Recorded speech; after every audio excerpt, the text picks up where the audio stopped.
Le Deutéronome. La préface, suivie du chapitre 1. Son auteur est Moïse. Le thème abordé, le rappel de la loi. Sa date de rédaction, environ 1407 ans avant Jésus-Christ. Le Deutéronome s'ouvre par un résumé des expériences d'Israël dans le désert. Puis il développe certaines des lois fondamentales mentionnées dans les livres précédents, avant de conclure par une série de prophéties suivant le fil de l'histoire du peuple élu jusqu'à l'époque de son retour final en Palestine. Le titre de ce livre est tiré de la version des Septante et de la Vulgate. Il signifie seconde loi. Le titre hébreu, Debarim, qui est aussi le premier mot du livre, signifie parole. Ce livre est principalement consacré au discours de Moïse prononcé peu avant sa mort, dans les plaines de Moab face à la Palestine. Le Nouveau Testament s'y réfère plus de 80 fois. Aucun livre de l'Ancien Testament n'a autant été cité par Christ. Les concepts de l'amour de Dieu et de l'obéissance de l'homme prédominent. Le Deutéronome peut être divisé en 5 sections. En 1, premier discours, rappel de l'histoire d'Israël après l'Exode et les leçons qui s'en dégagent, les chapitres 1 à 4. En 2, deuxième discours, répétition des lois du Sinaï, les avertissements et les exhortations, les chapitres 5 à 26. En 3, troisième discours, les bénédictions ou les malédictions résultant de l'obéissance ou de la désobéissance, les chapitres 27 et 28. En 4, quatrième discours, l'alliance avec Israël pour la terre promise, les avertissements et les bénédictions, les chapitres 29 et 30. En 5, la conclusion, les dernières paroles et les derniers actes de Moïse, puis récit de sa mort, les chapitres 31 à 34. Deutéronome, chapitre 1.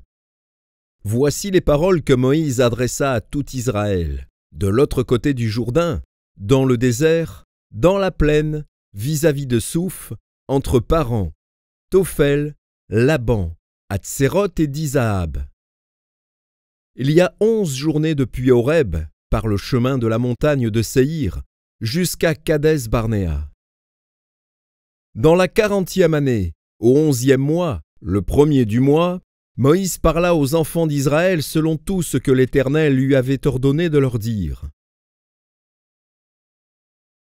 C'était après qu'il eut battu Sihon, roi des Amoréens, qui habitait à Hesbon, et Og, roi de Basan, qui habitait à Ashtaroth et à Édréi.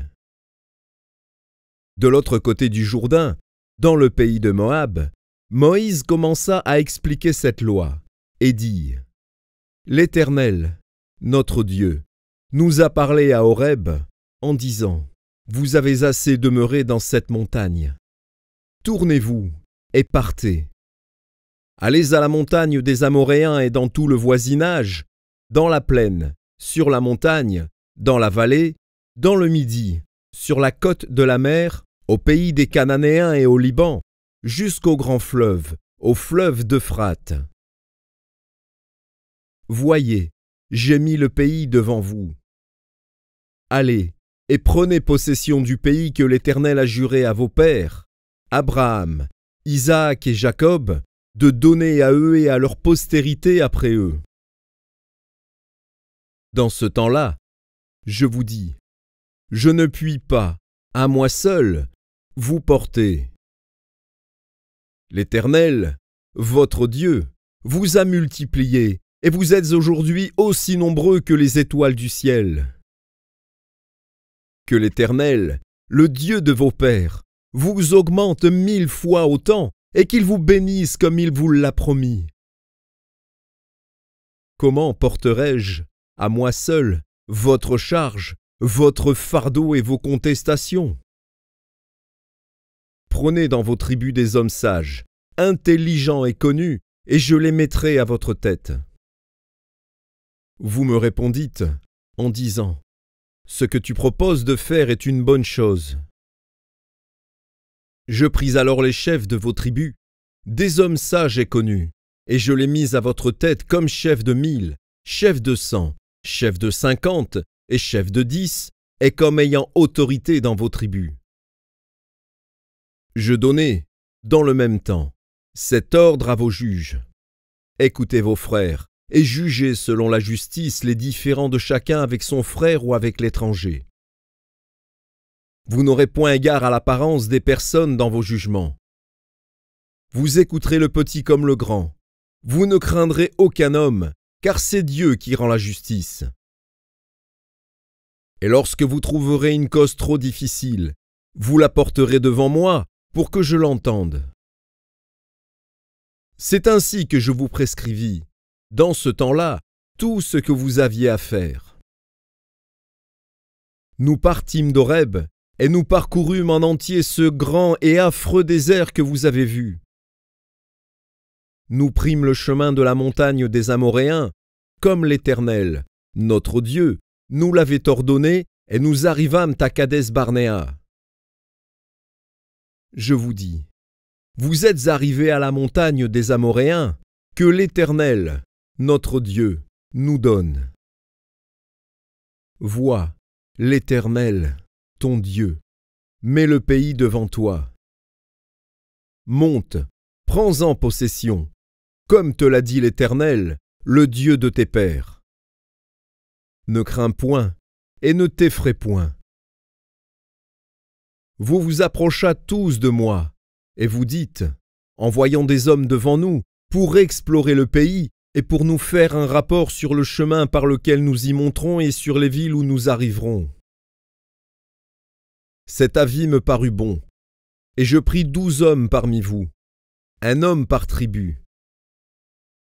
Ils partirent, traversèrent la montagne, et arrivèrent jusqu'à la vallée d'Eshcol, qu'ils explorèrent. Ils prirent dans leurs mains des fruits du pays, et nous les présentèrent.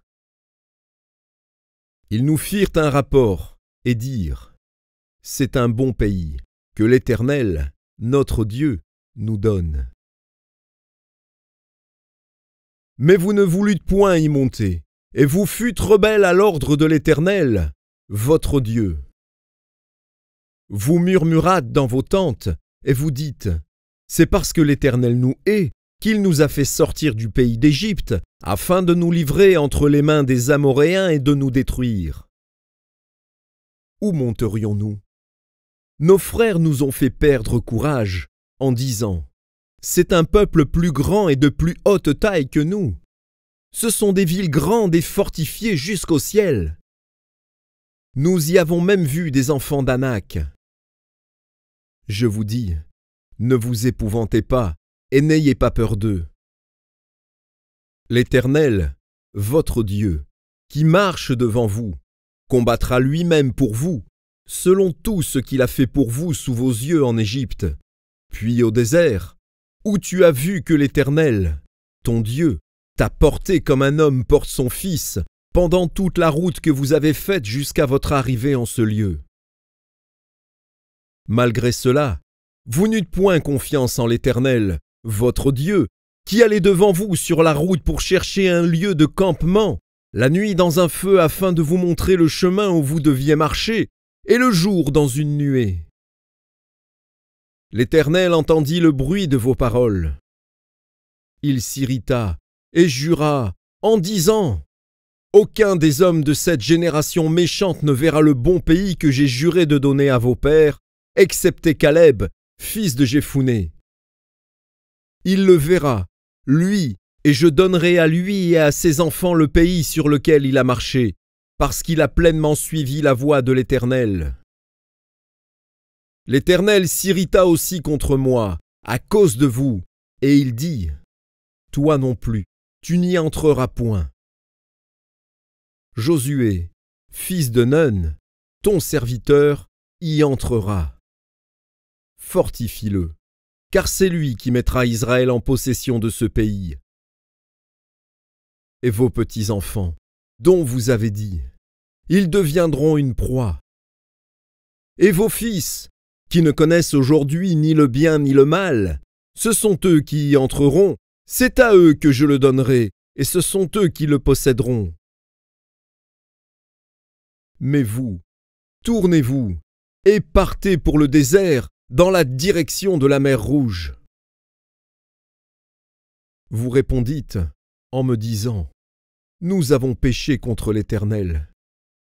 Nous monterons et nous combattrons, comme l'Éternel, notre Dieu, nous l'a ordonné. » Et vous ceignîtes chacun vos armes, et vous fîtes le projet téméraire de monter à la montagne.